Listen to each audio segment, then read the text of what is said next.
இந்த பிரதிஷ்டை பண்டிகை எப்படி வந்துச்சு அப்படின்னாக்கா, கிறிஸ்துவுக்கு முன்னால் 3வது நூற்றாண்டு அல்லது 4வது நூற்றாண்டில் யார் வந்தது?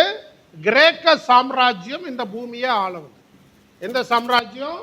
கிரேக்க சாம்ராஜ்யம். இயேசுவுக்கு 350 ஆண்டுகளுக்கு முன்னால், சரிங்களா? 350 400 வச்சுங்களேன். அதாவது யார் ராஜா பேர் என்ன? பேரரசன் பேர் என்ன? பிலிப்பு. பிலிப்போட மகன் பேர் என்ன? மகா அலெக்சாண்டர். சரியா? மகா அலெக்சாண்டர் காலத்தில் உலகத்தோட பெரும் பகுதியை அந்த ஆள் பிடிச்சிட்டாரு. அதனால் கிரேக்க சாம்ராஜ்யம் உலகெங்கும் பரவியது. அந்த கிரேக்க சாம்ராஜ்யத்தின் போதுதான் அந்த கிரேக்க சாம்ராஜ்யத்தில் என்ன சட்டம் கொண்டாடுறாங்க? உலகத்தில் எந்த இடத்துலலாம் எங்கள் ஆஃபீஸ் இருக்கோ, யாரெல்லாம் எங்ககிட்ட வேலை செய்கிறாங்களோ எல்லா நாட்டிலையும் என்ன லாங்குவேஜ் பேசணும்? கிரேக்க மொழியை பேசணுங்கிறாங்க. அது வரைக்கும் உலகளாவிய மொழி ஒரு திணிப்பு, மொழி திணிப்பு ஒன்று இல்லை.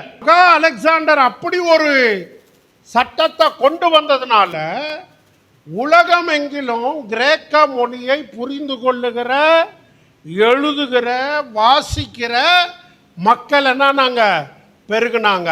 அது எதற்கு வழி உண்டாக்கிச்சு? ஆண்டவராக இயேசு கிறிஸ்துவுடைய சுவிசேஷம் பரவுவதற்கு என்னாச்சு? வழி உண்டாக்கிச்சு. புரியுதுங்களா? இப்போ யூதர்களுக்கு என்ன பாஷை தான் தெரிஞ்சிருக்கும்? எபிரேய மொழி, கொஞ்சம் கொஞ்சம் அவங்களுடைய பேச்சு மொழி அராமிய மொழி. கொஞ்சம் பேருக்கு ஏதாவது படித்த சிலருக்கு தான் என்ன தெரிஞ்சிருக்க வாய்ப்பு இருக்கு? கிரேக்கம். ஆனால் இந்த பேரரசன் மகா அலெக்சாண்டர் கிரேக்கம் உலகெங்கும் பேசணுங்கிற கட்டாயம் பண்ணதுனால உலக எல்லா நாடுகளில் எந்த நாடுகளெல்லாம் அவங்க பிடிச்சாங்களோ அங்கே எல்லாம் கவர்மெண்ட் ஆஃபீஸில் என்ன லாங்குவேஜ் தான்? நீ இந்தியாயிரு, தமிழனாயிரு, தெலுங்கனாயிரு, மலையாளியாயிரு, ஆனால் என்னோட அரசாங்க அலுவலகத்தில் என்ன தான் பேசணும்? கிரேக்கம் தான் பேசணும். அப்படி பண்ணதுனால சுவிசேஷம் இயேசு கிறிஸ்து மரித்து சிலுவையில் அறையப்பட்டு உயிரோட எழுந்த பின்னால் 50-60 ஆண்டுகளுக்குள்ள உலகத்தில் என்ன ஆயிடுச்சு? பரவிருச்சு. ஆப்பிரிக்கா, ஐரோப்பா கண்டங்கள் எல்லா இடத்துலையும் என்ன போயிடுச்சுங்க? சுவிசேஷம் பரவிருச்சு. எதனால்? இந்த கிரேக்க மொழியினால். ஓகேவா? சரி, இப்போ இந்த கிரேக்க ராஜாவில் இந்த மகா அலெக்சாண்டர் சின்ன வயசுலேயே செத்துட்டார். போரில் என்ன பண்ணார்? சிக்காயி செத்துட்டார். வியாதிப்பட்டு மறிச்சிட்டார். வியாதிப்பட்டு மறித்த அந்த அலெக்சாண்டருக்கு அடுத்தது அந்த கிரேக்க சாம்ராஜ்யம் 4ஆக பிரிஞ்சது. எத்தனையா பிரிஞ்சது? 4ஆக பிரிஞ்சது. அந்த 4ஆக பிரிஞ்சதில் எருசலேம் ஒரு பகுதிக்குள்ளே போச்சு. அந்த ஒரு பகுதியை ஆண்ட ஒரு மன்னனோட பேரு என்ன பேருங்க?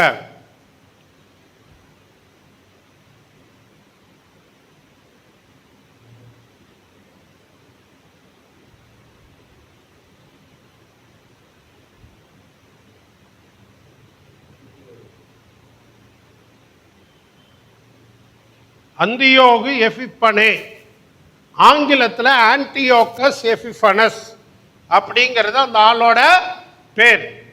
இந்த ஆள் எப்போ ஆட்சி செஞ்சாரு?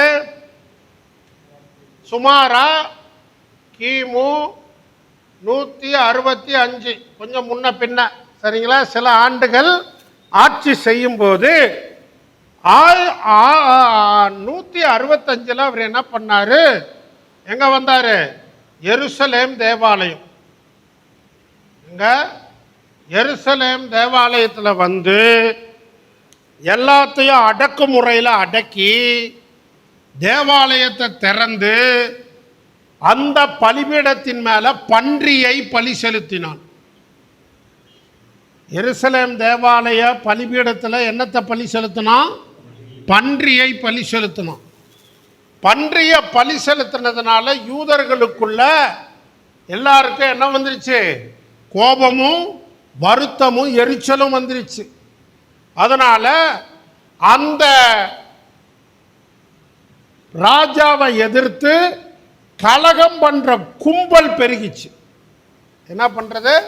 கலகம் இல்லைன்னா கலவரம் பண்ற கும்பல் பெருகிச்சு. யார் மத்தியில? யார் மத்தியில? யூதர்கள் மத்தியில. யார் மத்தியில? யூதர்கள் மத்தியில இருந்து ஒரு கோஷ்டி என்ன பண்ணிச்சு? அந்த ராஜாவுக்கு விரோதமாக, கிரேக்க ராஜாவுக்கு விரோதமாக கலகம் பண்ண எந்திரிச்சாங்க. அந்த கும்பலை, யூத கும்பலை நடத்தின ஆள் பேர் என்னதுங்க? யூதாஸ் மக்கபே. என்னதுங்க? யூதாஸ் மக்கபே. அந்த கலகத்துக்கு பேரு மக்கபேயரின் கலகம். என்னதுங்க? மக்கபேயரின் கலகம் அப்படின்னு ஒரு கலகம் நடக்குது. அந்த கலகத்தில் இவங்களுடைய போர் வீரர்களை அடிச்சு துரத்தி, யாரோட போர் வீரர்? கிரேக்க சாம்ராஜ்யத்துடைய போர் வீரர்களை அடிச்சு துரத்தி இவங்களுக்கு கொரில்லா தாக்குதலை கண்டுபிடிச்சது யாரு? பதிவிருந்து தாக்குற யூதர்கள்ல ஆபிரகாம். சரியா? ஆபிரகாம் தான் நம்ம பைபிளில் பார்க்குற முதல் யுத்தம். அவர் யுத்தம் பண்ணும்போது எப்படி போய் அட்டாக் பண்ணாராம்? இவங்க மொத்தமே எத்தனை பேர் தான்? ஆபிரகாமோட படையில் எத்தனை பேர் இருந்தாங்க? வெறும் 318 பேர். வெறும் 318 பேர் 5 ராஜ்யங்களை கைப்பற்றி கொண்டு போற 4 பெரிய ராஜாக்கள். அந்த படம் எவ்வளவு பெருசு இருந்திருக்கும்? இந்த 4 எதுக்கு எதுக்கு அதாவது நிழலாட்டமா பெரிய ராஜ்யமா இருந்துச்சுன்னா, யூதர்களை அடக்கின சிறைப்பிடித்த பாபிலோனிய சாம்ராஜ்யம், அசீரிய சாம்ராஜ்யம், அப்புறம் கிரேக்க சாம்ராஜ்யம், அப்புறம் மேதிய பெர்சிய சாம்ராஜ்யம், அப்புறம் ரோம சாம்ராஜ்யம். இந்த ராஜாக்களுக்கு அடையாளமா இருக்கிற அந்த பெரிய படை, அது எவ்வளவு பெரிய படை? சோதம் குமாரா உட்பட 4 5 ராஜாக்களை அவங்க என்ன பண்ணிட்டாங்க? ராஜாக்களையும் ராஜாவை சேர்ந்த மக்கள், போர் வீரர் எல்லாத்தையும் என்ன பண்ணிட்டாங்க? சிறை பிடிச்சிட்டு போயிட்டாங்க. அவ்வளோ பெரிய படைய யார் போய் தாக்குறது? ஒரே ஒரு ஆளுக்காக. யார் இருந்தாலும் லோத்துக்காக, லோத்து குடும்பத்துக்காக ஆபிரகாம் போய் என்ன பண்றாருங்க? தாக்குறாரு. அதை நீங்க படிச்சு பார்த்தீங்கன்னா ரொம்ப ஆச்சரியமா இருக்கும். அநேகமா 14ஆம் அதிகாரமா 16ஆன்னு தெரியல, பாருங்க. ஆதியாகமத்தில் 14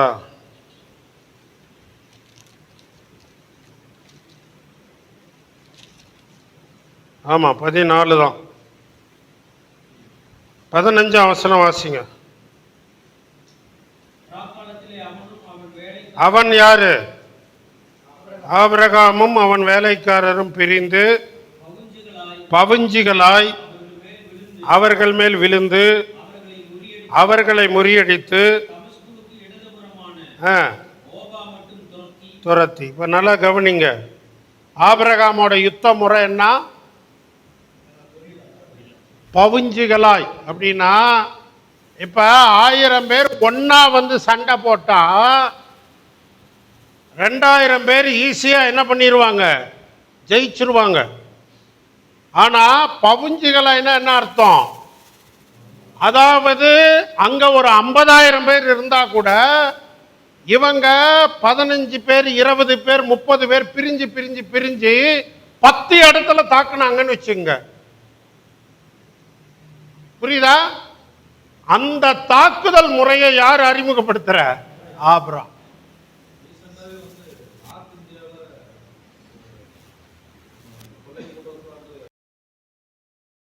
இந்த முறை தான்.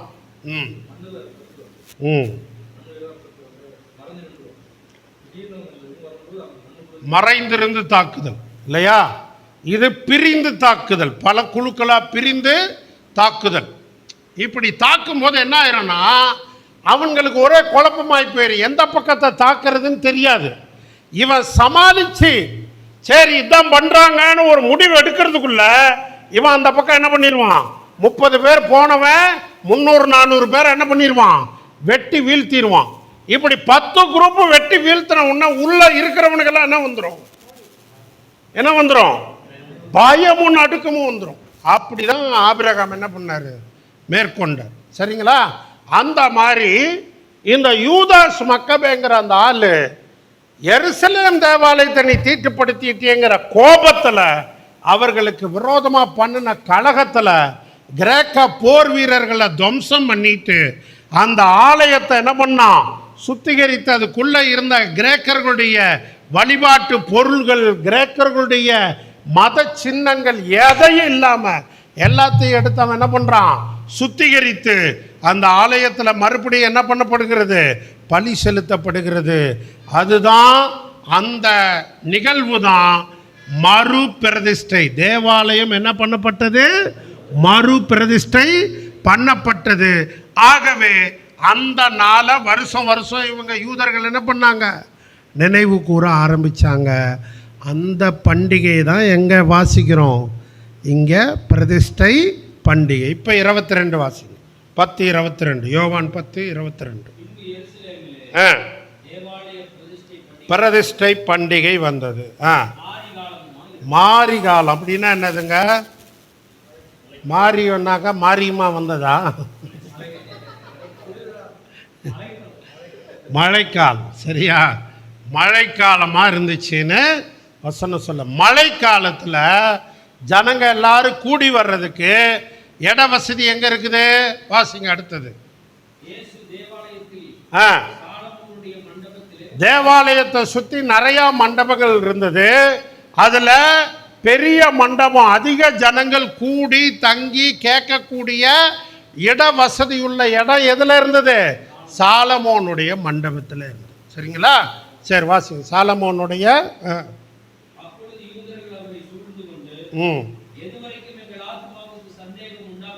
இப்ப யூதர்கள், இந்த யூதர்கள் யாருங்க, பொதுவான யூத மக்கள். அதுல ஒரு சிலர் பரிசேயர் சதுசேயருடைய சீடர்களும் இருந்திருக்கலாம், வேத பாரகருடைய கூட்டத்து உள்ளவங்க இருந்திருக்கலாம், ஆசாரியர்களுக்கு ஜால்ரா போடுறவங்க 1-2 பேர் இருந்திருக்கலாம். ஆனா முக்கியமா அந்த கூட்டம் யாரு, பொதுமக்கள். யூத மக்கள் மத்தியில காணப்பட்ட பொதுமக்கள் கேட்குறாங்க, ஐயா எவ்வளோ நாளைக்கு தாங்க எங்களுக்கு சந்தேகத்தை உண்டு பண்ணிகிட்டே இருப்பீங்க, நீர் கிறிஸ்துவா இல்லையா, அதை எங்களுக்கு சொல்லுங்க. நீங்கள் செய்யறதெல்லாம் பார்த்தா கிறிஸ்துன்னு தோணுது. ஆனால் இன்னொரு பக்கம் நீர் என்ன பண்ணவே மாட்டீரீர், ஓய்வு நாளை கடைபிடிக்கவே, மோசே சட்டத்தை மதிக்கவே, அதனால உங்களை பார்த்தா மேசியான்னு எங்களால் ஏற்றுக்க முடியல. சந்தேகமாகவே பண்ணிட்டு இருக்கிறீங்களே, குழப்பமாகவே பண்ணிட்டு இருக்கிறீங்களே, உங்களை புரிஞ்சிக்கவே முடியலையே இல்லையா? அந்த மாதிரி கேள்வி கேட்குறாங்க. வாசிங்க தொடர்ந்து.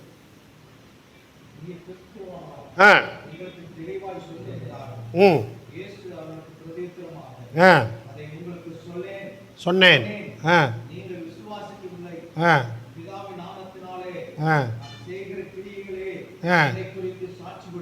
இப்போ இப்படி பாருங்களேன், அவர் சொல்கிறத எத்தனை முறை தான் ஏன் சொல்கிறது, சொல்லிக்கிட்டே தான் இருக்கிறேன், எத்தனை முறை தான் சொல்லட்டும்.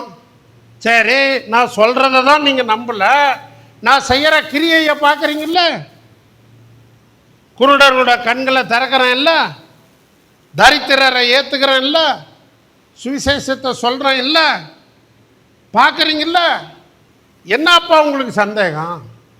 கிரியைகளை பாருங்க.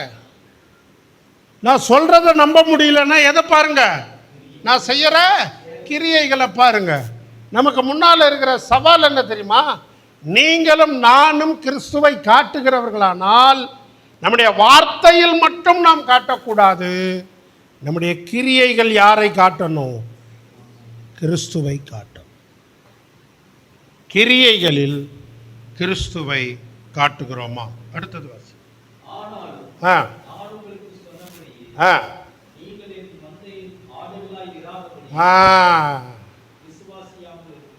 நீங்கள் விசுவாசிக்க மாட்டீங்கப்பா, ஏன்னா நீங்கள் என்னோட மந்தையிலேயே இல்லை.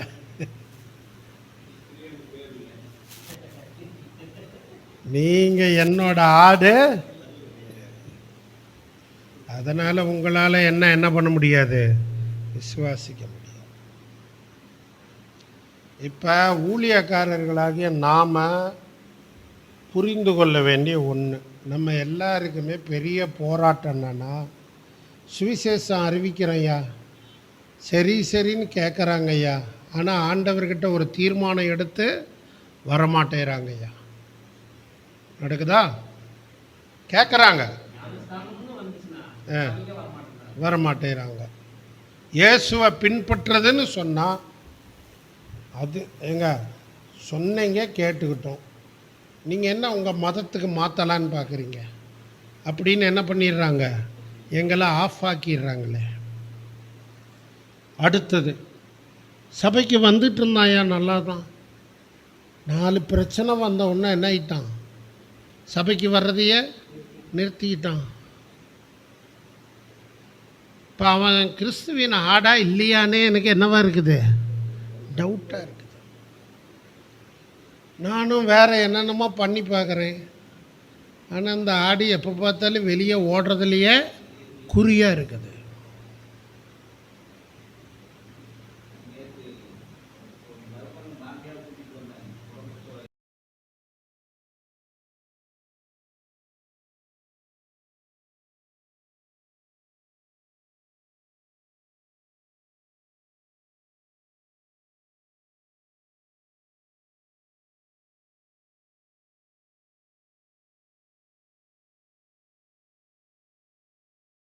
ஓகே அந்த மாதிரி இன்னைக்கு கிறிஸ்துவின் மீது உள்ள அந்த விசுவாசத்தில் ஜனங்களுக்கு என்ன இல்லை, ஒரு தெளிவு இல்லை, ஒரு உறுதி இல்லை, ஒரு வெளிப்பாடு இல்லை. இதனால் ஊழியர்களாகிய நமக்கு என்ன ஆகுது, மனச்சோர்வு வருது. ஆண்டவர் சொல்கிறாரு, நீங்கள் என் மந்தையின் ஆடுகளாய் இல்லாததுனால நீங்கள் எனக்கு என்ன பண்ண மாட்டேறீங்க, செவி கொடுக்க மாட்டேறீங்க. தேவ ஊழியர்களாகிய உங்களை நான் என்ன தெரியுமா உற்சாகப்படுத்துகிறேன், எதையோ செஞ்சு எப்படியாவது ஆத்மாவை தக்க வைக்கலான்லாம் நீங்கள் முயற்சியே பண்ண வேணாம்.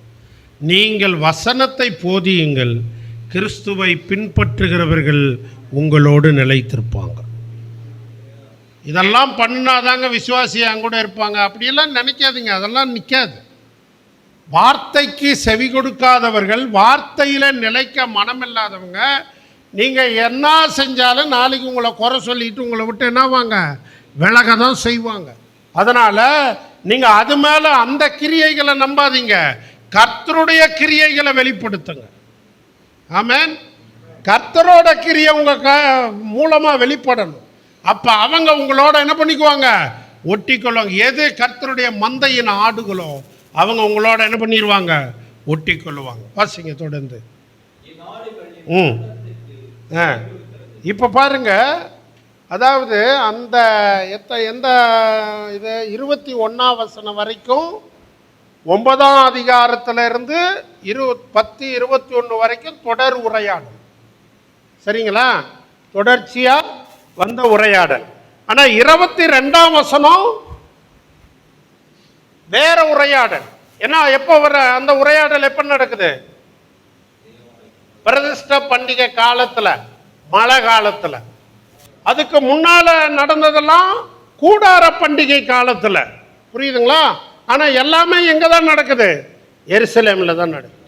ஆனால் இடையில சில மாதங்கள் போயிருச்சு.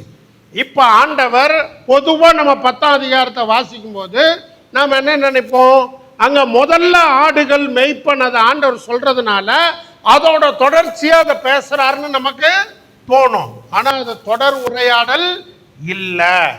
அந்த உரையாடல் 21 வரைக்கும் ஒரு உரையாடல் முடிஞ்சிருச்சு. மறுபடியும் 22ஆம் வசனத்துல இருந்து சில மாதங்களுக்கு பிறகு ஆண்டவர் பேசுறார். அப்போது மறுபடியும் இதை சொல்றார். என்ன சொல்றார் பாருங்க, என் ஆடுகள்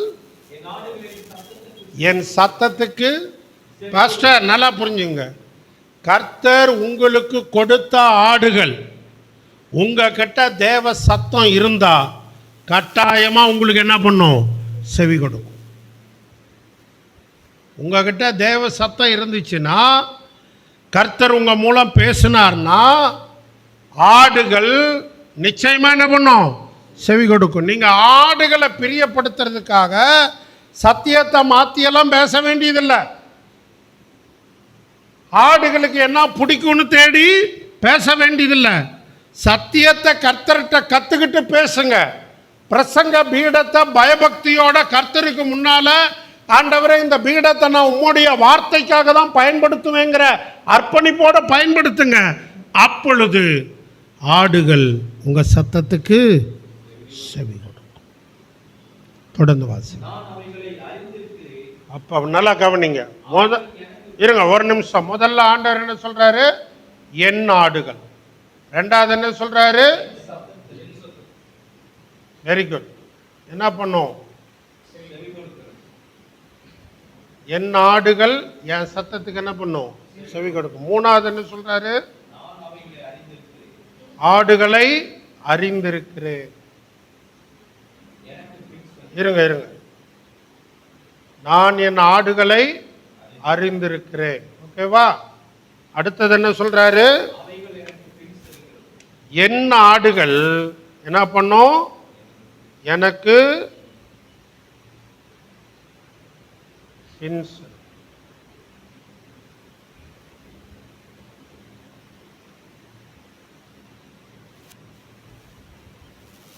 நீங்க தந்திரத்தினால பிடிச்ச ஆடா அல்லது தேவன் உங்களுக்கு கொடுத்த ஆடா? அப்படியானால் அது உங்கள் ஆடுகளாக இருந்தால் உங்கள் மூலம் வெளிப்படுற தேவ சத்தத்துக்கு அது என்ன பண்ணும்? செவி கொடுக்கும்.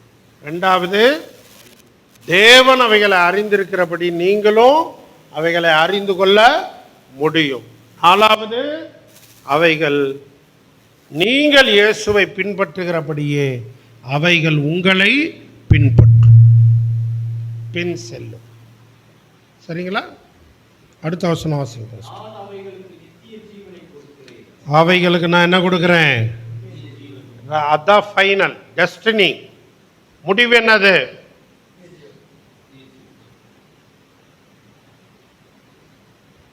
நித்திய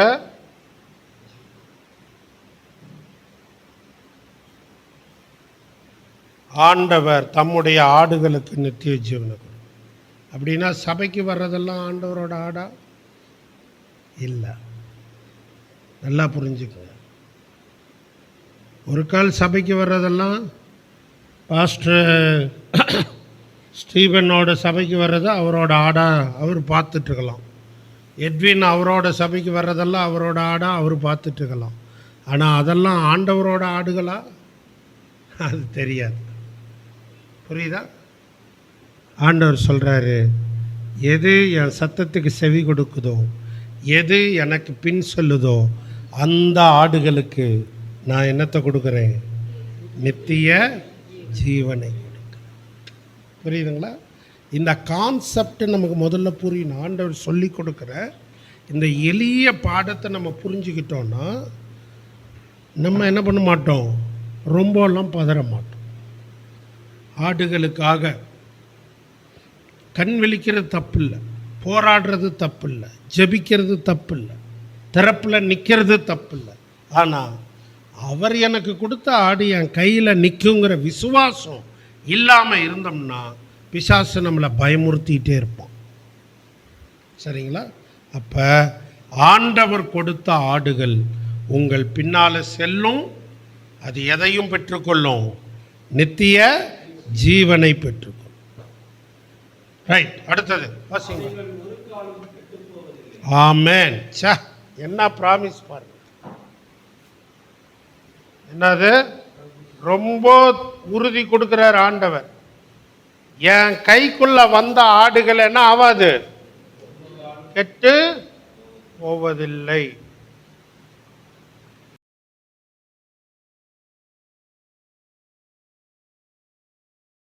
நித்திய ஜீவன் சொன்னது மட்டும் அவர் நிறுத்தல, நித்தியமா அழியாதுன்னு சொல்றாரு. நரகத்துக்கு போகாது, அழிந்து போகாதுன்னு கேரண்டி கொடுக்குறார். சரிங்களா? எவ்வளோ அற்புதமான ஆண்டவர். அடுத்தது வாசிங்க.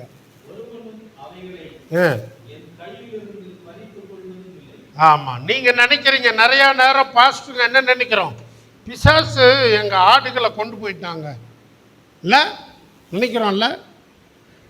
சில சமயம் பக்கத்து பாஸ்டரே கூட பிசாசா நமக்கு தெரியவார் இல்லையா? ஆனா ஆண்டவர் என்ன சொல்றாரு, என் ஆடுகளை யாரும் என் கையில இருந்து என்ன பண்ண முடியாது, பறிக்க முடியாது. அந்த கேரண்டி உங்க மக்களுக்கு நீங்க கொடுங்க. நீங்க ஆண்டவரை நம்பி இருக்கிறீங்க, ஆண்டவரை தேடி வந்தீங்க, உங்களை பிசாசு என்ன பண்ண முடியாது, வஞ்சிக்க ஏமாத்த கொண்டு போக முடியாது அப்படின்னு அவங்களுக்கு என்ன பண்ணுங்க, கேரண்டி கொடுங்க. ரைட்டுங்களா? ஓகே, அடுத்த வசனம்.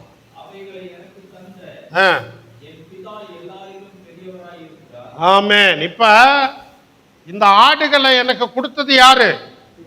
என் பிதாவாகிய தேவன். சரிங்களா?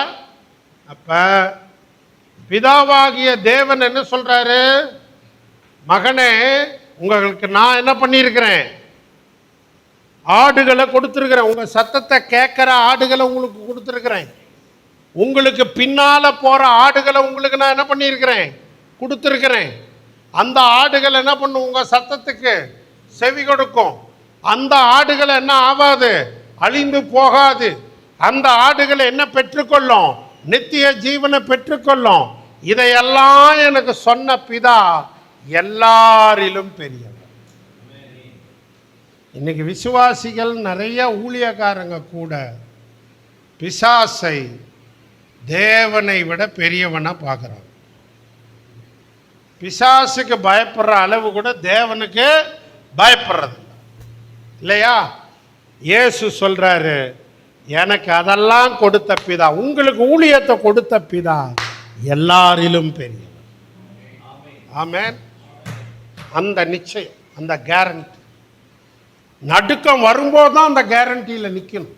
பிரச்சனை மண்டைய கசக்கும் போது தான் நாம் என்ன சொல்லணும், இல்லை எனக்கு கொடுத்த என் பிதா எல்லாரிலும் எப்படி இருக்கிறாரு, பெரியவராக இருக்கிறார். இந்த பிரச்சனை என்ன பண்ண முடியாது, அசைக்க முடியாதுன்னு சொல்ல. ஓகேங்களா? வாசிங்க.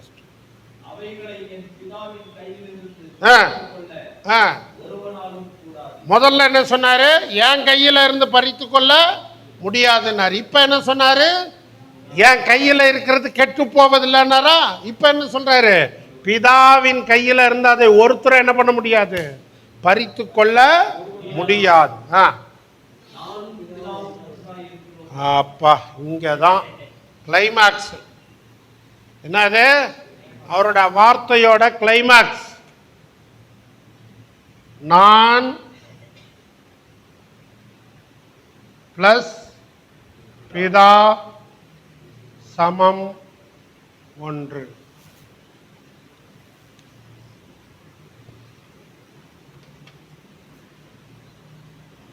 இதை சொன்ன உடனே யாருக்கு உருன்னு ஏறும்? ஆமாம், யூதர்களுக்கு எல்லாம் ஜிவ்வுன்னு என்ன பண்ணுது, கோபம் அப்படி உச்சிக்கு ஏறுது. ஏயா, நாங்களும் பொறுத்து பொறுத்து பொறுத்து பார்க்குறோம், எப்போ பார்த்தாலும் நீ என்ன சொல்லிகிட்டே இருக்கிற, நீ ஏதோ 4 அற்புதம் பண்ணிட்டா உடனே நீ பிதாவாயிருவியா, பிதாவுக்கு சமமாயிருவியா? நாங்கள் ஒரு பேரை கூட வாயிலும் சொல்ல மாட்டேறோம், நீ எப்போ பார்த்தாலும் அவரை ரொம்ப பரலோகத்தின் தேவனை குறைச்சி குறைச்சி பேசிட்டு இருக்கிற, உன்னை தூக்கி தூக்கி பேசிக்கிற அப்படிங்கிற ஒரு எரிச்சல், ஒரு கோபம். அடுத்த வசனத்தை வாசிங்க, தெரியும். அப்பொழுது யூதர்கள் அவர் மேல் கல்லெறியும்படி மறுபடியும் கல் எடுத்தார். அவர் மேல என்ன பண்ணோம், கல்லெறியறதுக்கு கல் எடுத்துட்டார். உங்களை யாராவது எப்பயாவது கல்லெறிய கல் எடுத்தாங்களா? கொல்ல துப்பாக்கியா? ஆனால் யாரும் எடுக்கலையேங்கய்யா. யாராவது வந்து எட்வின் ஐயா மலை மேலே போயிட்டு இருக்கும்போது பாதியில் காட் ரோட்டில் நிறுத்தி வாங்கன்னு கூப்பிட்டு திடீர்னு 3-4 பேர் அவரை சூழ நின்று ஆளுக்கு ஒரு கன் எடுத்து அவர் மேலே வச்சு, ஏங்கய்யா என் மேலே அவ்வளோ அன்பா உங்களுக்கு? இயேசுவை பற்றி இப்போ இயேசு பற்றி பேசிகிட்டு இருக்கிற அப்படின்னு பேசுனாக்க இங்கேயே உன்னா பணமாக்கிடுவோம், உன் மனைவி உன் பிள்ளைங்கெல்லாம் நினச்சிப்பார் அப்படின்னு சொன்னாங்கன்னா எட்வின் ஐயா என்ன பண்ணுவார்?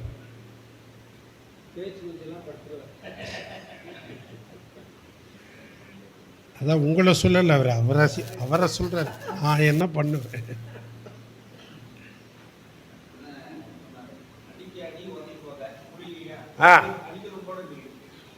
அடிக்கிறவங்க கூட சேர்ந்துக்கும். சமயோசி தான். அந்த நேரத்துக்கு ஏதாவது ஒன்று பாருங்க. இயேசு கிறிஸ்து யூதர்களுக்கு இதை சொன்னால் பிடிக்கலன்னு தெரியுது. ஆனாலும் அவர் எதை மறைக்கல? சத்தியத்தை. அன்னைக்கு அவர் சொல்லாமல் விட்டுருந்தா இன்னைக்கு நாமெல்லாம் இதில் இருந்திருப்போம், இருட்டுக்குள்ளே இருந்திருப்போம். இன்னைக்கு நாம சொல்ற கர்த்தருடைய சத்தியம் சிலருக்கு என்ன பண்ணாது? பிடிக்காது. ஆனால் நாம் என்ன பண்ணணும்? சத்தியத்தை மறைக்க கூடாது, சொல்லிதான் ஆகணும். புரியுதுங்களா? கல்லறியும்படி கல்லுகளை எடுத்துக்கோ. சரி, அடுத்தது வாசி. யாரோ வாசிங்களா? வாசிங்க, வாசிமா வாசிங்க.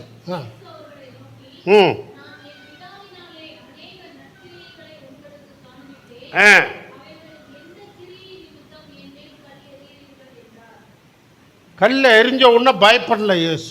கல்லை எடுத்த உடனே என்ன பண்ணல? பயப்படல. என்ன பண்ணுறாரு? ஒரு நிமிஷம்பா. இப்போ நான் நிறைய நல்ல கிரியைகள் நல்ல காரியங்கள்லாம் செஞ்சேன். எதுக்காக இப்போ மேலே கல் எறியலான்னு கல் எடுத்தீங்க? கல் எங்கே? தேவாலயத்துக்குள்ளே இருந்திருக்கும். வெளியே எங்கேயாவது போய் பொறுக்கிட்டு வந்திருப்பாங்க இல்லையா? அப்படி தானே? அங்கே எதுவும் கல் யாரும் வச்சிட்டு இருக்கல இல்லையா? அப்போ கல் எங்கேயோ போய் பொறுக்கிட்டு வந்து எரியலான்னு பார்க்குறாங்க. அப்போ நில்லு. எதுக்கு எரியிற? சொல்லுங்கப்பா.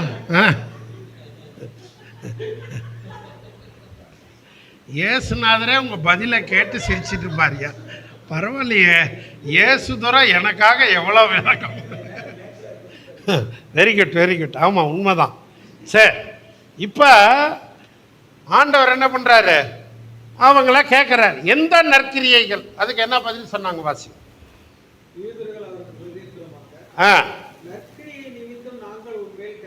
நல்ல வேலை செஞ்சதுக்கெல்லாம் அடிக்கலையா? நீ ஏதோ 4 நல்ல காரியம் பண்ணியிருக்கிறதா இல்லைன்னு சொல்ல, அதுக்கெல்லாம் அடிக்கல.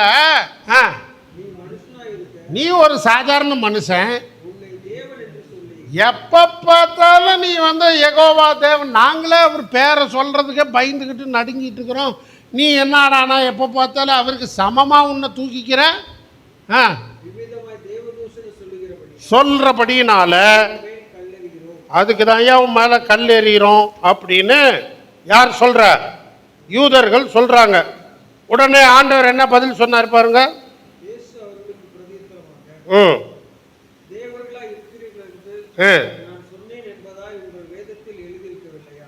சங்கீதம் 82:6 வாசிங்க. சங்கீதம் 82:6 எடுத்தவங்க வாசிங்க.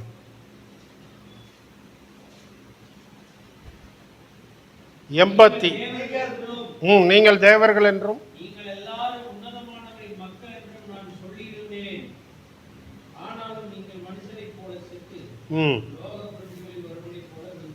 இந்த வசனத்தை மேற்கோள் காட்டி வேதத்தை பெற்றவர்களையே தேவர்கள்னு சொல்லும்போது, நான் கடவுளால் பிதாவினால் பரிசுத்தப்படுத்தப்பட்டு இந்த உலகத்துக்கு வந்திருக்கிறேன், நான் என்ன தேவகுமாரன்னு சொன்னதுக்கு நீங்கள் கல் எறியலாமாயா அப்படின்னா அவர் என்ன பண்ணுறாரு? திரும்ப கேட்குறாரு. யாரை கேட்குறாரு? யூதர்களை கேட்குறாரு. இல்லைங்களா? புரியுதா உங்களுக்கு? புரியுதா? சரி, இப்போ பிரச்சனை என்ன? யூதர்களை பொறுத்த வரைக்கும் தேவனை ஒருத்தனும் ஒருபோதும் பார்க்க முடியாது. பார்த்தா அவன் என்ன ஆயிடுவான்? செத்து போயிடுவான். பார்த்தா கடவுளை பார்த்தா இதுதான் அவங்க நம்பிக்கை, அவங்க விசுவாசம். ஆனால் இப்போ இவர் என்ன சொல்கிறாரு? நான் கடவுளை பார்த்தேங்கிறாரு, நான் கடவுளோட மகங்கிறாரு, கடவுள்கிட்ட இருந்து நான் வந்தேங்கிறாரு. இதெல்லாம் கேட்க கேட்க யூதர்களுக்கு என்ன ஆகுது? வெறுப்பு, கோபம், எரிச்சல் வருது. சரிங்களா? வாசிங்க.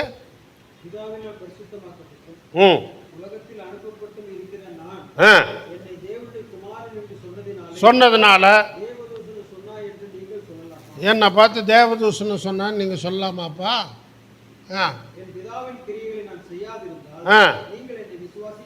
ஏன்னா நீங்கள் நம்பவே வேணாயா கிறிஸ்துவான் நீங்கள் தான் கேட்டீங்க, நான் இதெல்லாம் சொல்கிறேன். மறுபடியும் நீ என்ன உன்னை தேவனுக்கு சமமாக்குறேங்கிற. நீ எதுவும் நம்ப வேணாம். நான் செஞ்ச கிரியை பார்த்து இல்லை, உன்னால் செய்ய முடியுமா? நான் செஞ்சேன்ல, அதுதான் அடையாளம். எதுக்கு? நான் தேவன்கிட்ட இருந்து வந்தேங்கிறதுக்கு, நான் தேவனோட இருக்கிறேங்கிறதுக்கு. அதுதான் என்னது? அடையாளம்.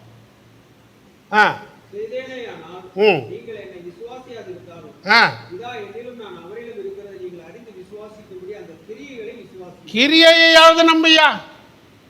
என்ன நம்பல என்ன பரவாயில்ல, நான் செய்யற கிரிய, நான் செஞ்ச அற்புதங்களை, நான் செஞ்ச நன்மைகளை நம்புங்கய்யா. அப்புறம் அவ்வளவுதானா?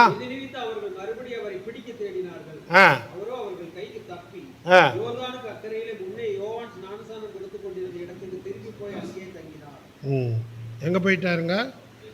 யோர்தானுக்கு அப்புறத்தில் யோவான் ஞானஸ்நானம் கொடுத்துட்டு இருந்த இடத்துல போய் தங்கின. அப்படின்னா என்ன அர்த்தம்? கொஞ்ச காலத்துக்கு அந்த சந்தேகப்படுற யூதர்களை விட்டு அவர் என்ன பண்ணுறாரு? விலகி போய் இருக்கிறார். எல்லா காலமும் பேசிகிட்டே இருக்க வேண்டிய காலம் இல்லை, எல்லா காலமும் ஆயத்தப்பட்டு இருக்கிறேன்னு சொல்கிற காலமும் இல்லை, எல்லா காலமும் வெளிப்படையாக வெளியே ஊழியம் செய்கிற காலமும் அல்ல, எல்லா காலமும் ஒளிஞ்சு ஊழியம் செய்கிற காலமும் அல்ல. சில காலம் வெளிப்படையாக இருக்கணும், சில காலம் மறைந்திருக்கணும். அது ஆவியானவர் நடத்துகிறபடி நம்ம செயல்படணுங்கிறதுக்கு இயேசு கிறிஸ்துவோட வாழ்க்கை நமக்கு சிறந்த முன்மாதிரி. அவ்வளோதானா? அந்த அதிகாரம் முடிஞ்சிருச்சா?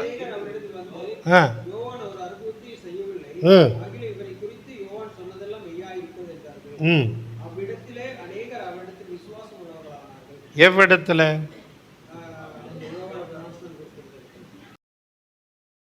சேட்ட புத்திரன்களா 2 பேரும் யோர்தானுக்கு அப்புறம், அதாவது யோவான் ஞானஸ்நானம் கொடுத்துட்டு இருந்த இடத்துல இவர் போயிட்டாரு. ஆனால் இவர் மேலே விசுவாசம் உள்ள சிலர் அவரோடு கூட போயிருக்கிறாங்க. அவரோட வார்த்தையின் மேலே விசுவாசம் வச்சவங்க, அவரோட கிரியைகள் மேலே விசுவாசம் வச்சவங்க. எல்லா யூதர்களும் இயேசுவுக்கு எதிராக இருந்தாங்களா? இல்லை. ஒரு கூட்டம் யார் மேலே விசுவாசம் வச்சாங்க? இயேசு மேலே. எல்லா கிராமமும் உங்களுக்கு விரோதமாக இருக்குதா? இல்லை. தோற்றம் அப்படி தெரியுது, ஆனால் உங்கள் வார்த்தையை நம்புகிற ஒரு கூட்டம் இருக்கிறது. அதனால் நீங்கள் எப்பயுமே ஆண்டவர்கிட்ட போய் எல்லாரும் எனக்கு விரோதமாக இருக்கிறாங்க, எல்லாருக்கும் என்னை பிடிக்கல இப்படின்னு புலம்புறத நிறுத்தி கொள்ளுங்க. ஆண்டவர் உங்களுக்குன்னு வச்சிருக்கிற ஊழியத்தை மன தெளிவோடு என்ன பண்ணுங்க? நிறைவேற்றுங்க. எட்வின், அடுத்த வசனம் வாசிங்க. அந்த அதிகாரம் முடிஞ்சிருச்சா? சரி. இப்போ இவர் வேறொரு இடத்துக்கு போனார்னு கேள்விப்பட்டோமா? எங்கே போனார்? யோர்தானுக்கு அக்கறையில் போயிட்டார். சரியா? அதான் யோவான் ஞானஸ்நானம் கொடுத்துட்டு இருந்த இடத்துக்கு போயிட்டார். இப்போ 11ஆம் அதிகாரத்துக்கு வந்தோம்னா அங்கே வியாதியாக இருக்கிறான். யார்? லாசரு. அவன் எங்கே இருக்கிறான்? எருசலேமுக்கு 7 இல்லை 8 மைல் தூரத்தில் இருக்கிற பெத்தானியாங்கிற கிராமத்தில் அவன் என்ன ஆயிட்டான்? வியாதி ஆயிட்டான். சரி, வியாதியானா என்ன பண்ணணும்? டாக்டர்கிட்ட காட்டணும், மருத்துவர்கிட்ட வைத்தியர்கிட்ட போகணும். இவங்க யாருக்கிட்ட செய்தி அனுப்புகிறாங்க? ஏன்?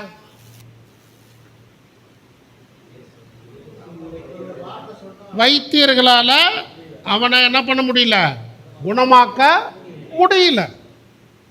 அங்கே உள்ள வைத்தியர்களோ இல்லை மற்றவங்களோ சொன்ன சிகிச்சைகளை செஞ்சுருப்பாங்க. ஆனால் அவன் என்ன ஆகலை, தேரலை, செத்துருவாங்கிற பயம் வந்துருச்சு. அதனால் யாருக்கு தகவல் அனுப்புகிறாங்க, ஆண்டவர் இயேசுவுக்கு. ஐயா நீங்கள் வந்தீங்கன்னாக்கா, நீங்கள் சிநேகிக்கிறவன் வியாதியாக இருக்கிறான், வந்து அவனை உயிரோடு எழுப்புங்க, உயிரோடு எழுப்புங்கன்னு அவர் சொல்ல, அந்த செய்தியை அவர்கிட்ட போய் சொல்லும்போது இங்கே அவன் என்ன ஆயிட்டான், பெத்தானியாவில் சிகிச்சை பலனின்றி உயிரிழந்தார் இல்லையா, உயிர் இழந்துட்டார். அதனால் இயேசு சொல்கிறார், வாசிங்க 11 அதிகாரத்துக்கு போங்க, என்ன சொல்கிறாரு? இல்லை, அதுக்கு கீழே போங்க, அதுக்கு அடுத்தது போங்க. இந்த வியாதி இராமல். சரி, இப்போ நல்லா கவனிங்க. இவர்கிட்ட என்ன சொன்னாங்க, நீர் சிநேகிக்கிறவன் அதான சொன்னாங்க. வந்தவங்க ஒரு ஆள் வந்தாங்களா 2 ஆள் வந்தாங்களா தெரியாது, வந்து என்ன பண்ணுறாங்க, தகவல் சொல்கிறாங்க. உடனே இவர் என்ன பதில் சொல்லணும், அதானே சொல்லணும். என்ன சொல்கிறாரு அப்படின்னா என்ன அர்த்தம், அவன் மறிச்சிட்டான். இந்த ஆளுங்களுக்கு தெரியல, சொல்ல வந்த ஆளுங்களுக்கு தெரியல, ஆனால் யாருக்கு தெரியுது, இயேசுவுக்கு தெரியுது. இப்போ நல்லா கவனிங்க, இயேசுவுக்கு தெரிஞ்ச மாதிரி நமக்கு தெரியுமா? தெரியும். Praise the Lord. நல்லா கவனிங்க. நீங்கள் எப்பெல்லாம் பூமியில் இருக்கிற இயேசுவை பார்க்குறீங்களோ, பூமியில் இருக்கிற இயேசு யார் இல்லை, சர்வ வல்லவர் இல்லை. பூமியில் இருக்கிற இயேசு யார் இல்லை, சர்வ ஞானி இல்லை. பூமியில் இருக்கிற இயேசு யார் இல்லை, சர்வ வியாபகர் இல்லை. இறைத்தன்மை எல்லாத்தையும் எங்கே வச்சுட்டாரு, பரலோகத்தில் வச்சுட்டு பூமிக்கு வரும்போது எப்படி தான் வந்தார், மனுஷனாக தான் வந்தார். நல்லா புரிஞ்சுக்கங்க.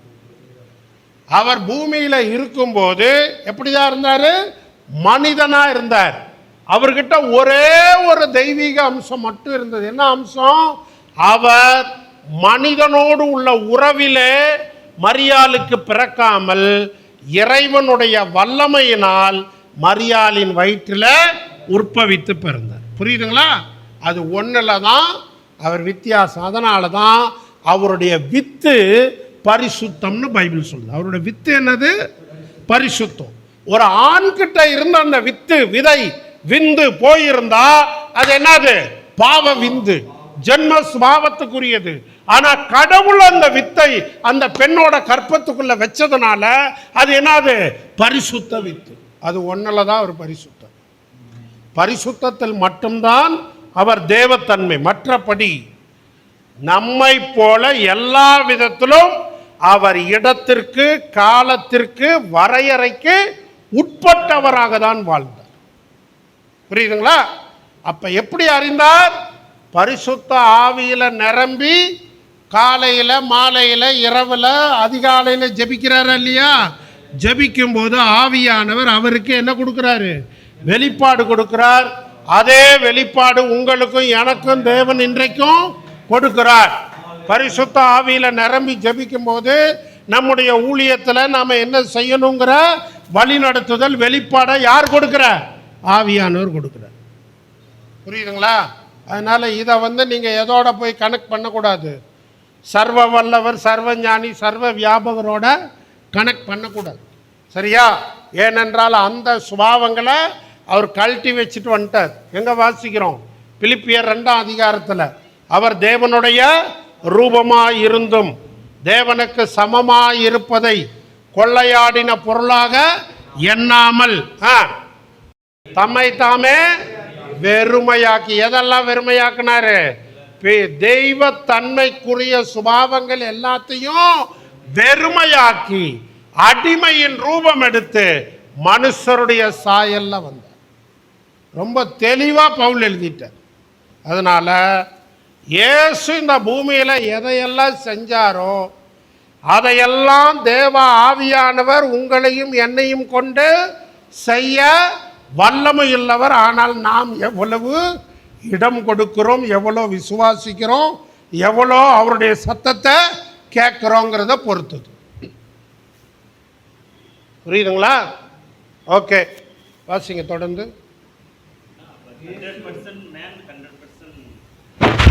100% காடுங்கிறது பரிசுத்தத்தில் மட்டும்தான். மற்ற தெய்வீக சுபாவங்கள் எதையும் அவர் என்ன பண்ணல, ஆமாம், வெளிப்படுத்தல, இல்லை, கொண்டு வரல, அவர்கிட்ட இல்லை. அதை விட்டுட்டு தான் பூமிக்கு வந்தார். புரியுதுங்களா? வெறுமையாக்கிட்டு வந்துட்டார். சரியா?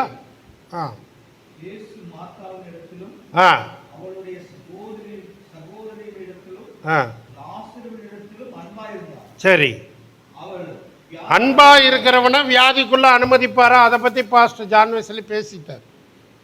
ஏசு அன்பா இருந்தா வியாதியே வராதா? இல்ல, அப்படி அல்ல, அன்பா இருந்தாதான் வரும்னு கூடாது. அன்பா இருக்கிறவன் மேலையும் என்ன வரும்? வியாதி வரும். மற்றவன் மேலேயும் வியாதி வரும். பாவத்தின் நிமித்தம் என்ன வரும்? வியாதி வரும். அப்புறம் பிசாசோட தாக்குதல்னால வியாதி வரும். நம்முடைய அஜாக்கிரதையினால வியாதி வரும். சரியா? நம்ம எதில் தான் இருக்கிறோம்?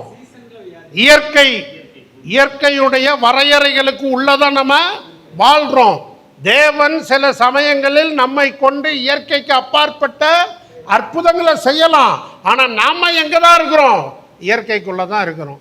நான் ஆண்டவரை விசுவாசிக்கிறேன், எனக்கு ஜுரம் வராதுன்னு போய் மலையில குதியாட்டம் போட்டா காய்ச்சல் வரலாம். உங்க உடம்பு அதை தாங்குற சக்தி இருந்தால் வராமலும் போகலாம். நான் என் கர்த்தர் என்னோடு கூட இருக்கிறாருன்னு ஐஸ்கிரீம் டப்பாவா வாங்கி தின்னா சளி பிடிக்கலாம், போகலாம். இயற்கை, புரியுதுங்களா? அப்ப இயற்கையில எனக்கு எது ஒத்துக்காதோ அதை நான் என்ன பண்ணக்கூடாது? சேர்த்திக்க கூடாது. அதுக்கு கவனமா இருக்கணும். நான் நினைச்சேன் சில வருஷத்துக்கு முன்னால எந்த குளிரை வேணா தாங்கிடுவேன் நான் நினைச்சேன். ஏன்னா இமாலய மலையில் அந்த இதில் போய் அங்கே இருந்ததுனால, என்னது உத்தரகாண்டில் போய் இருந்ததுனால என்ன நினச்சேன், குளிர்லாம் நல்லா தாங்குவேன்னு.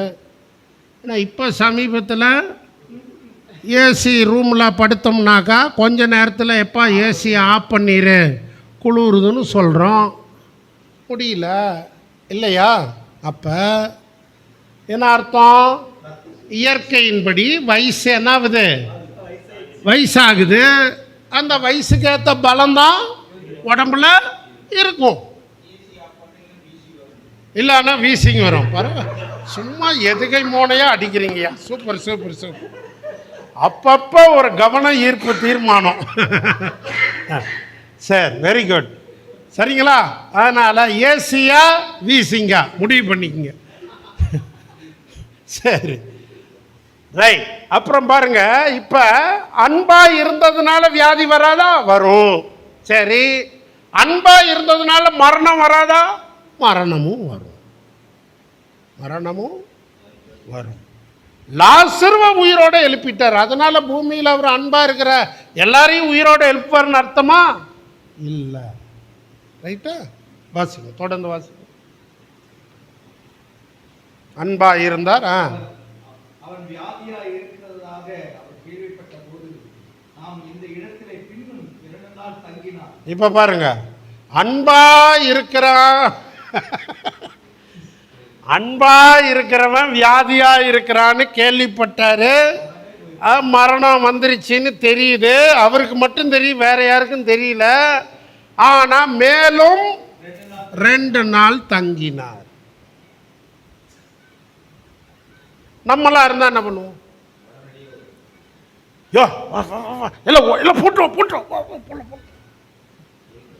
அவங்க செத்து போயிட்டாரே, வாயா புலம் இல்லையா? நான் என்ன சொல்றேன், எது நடந்தாலும் பிதா என்ன சொல்லுகிறார் என்று கேட்டு செயல்படுகிற ஒரு பக்குவம் நமக்கு வேணும். நான் சொல்றது புரியுதா? அவருடைய நடத்துதல், அவருடைய நேரத்துக்கு நம்ம என்ன பண்ணணும்? எல்லாத்தையும் உலகத்தான் தீர்மானிக்கிறபடி, மனுஷன் சாதாரண மனுஷன் முடிவெடுக்கிறபடி நாமளும் எடுத்து பதட்டப்பட்டு ஓட கூடாது. ஒரு 10 நிமிஷம் ஆண்டவர் சமூகத்தில் முட்டிக்கால் போட்டு, ஆண்டவரே இப்படி செய்தி வந்திருக்குது, நான் என்ன செய்யட்டும்னு கேட்டால் பாவமா? நடத்துதல் கிடைக்கிறதுக்கு என்ன பண்ணணும்? காத்திருக்கணும், பதட்டப்படும்.